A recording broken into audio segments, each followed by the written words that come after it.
মরার পর আপনার সবই শেষ হয়ে যাবে, কিন্তু জানেন কি, তিনটি কাজ আছে যা মৃত্যুর পরেও আপনাকে কবরে পৌঁছাতে থাকবে। রাসূল সাল্লাল্লাহু আলাইহি সাল্লাম বলেছেন, মানুষ মারা গেলে তার সব কর্ম বন্ধ হয়ে যায় শুধু তিনটি কাজ বাদে।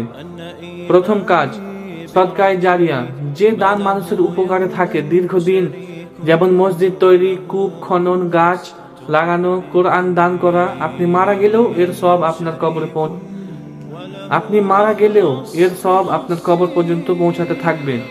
দ্বিতীয় কাজ, উপকারী জ্ঞান, যে জ্ঞান আপনি কাউকে শিখিয়েছেন, নামাজ, কুরআন, ইসলাম শিক্ষা, ভালো কাজ, মানুষ যতদিন সেই জ্ঞান অনুসরণ করবে আপনার জন্য সব চলতেই থাকবে।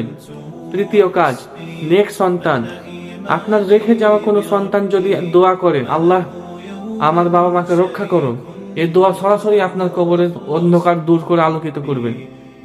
এই তিনটি কাজ করার সুযোগ এখনো আছে, মৃত্যুর পরও যেন আপনার আমল চলতে থাকে। আল্লাহ আমাদের তৌফিক দিন, আমিন।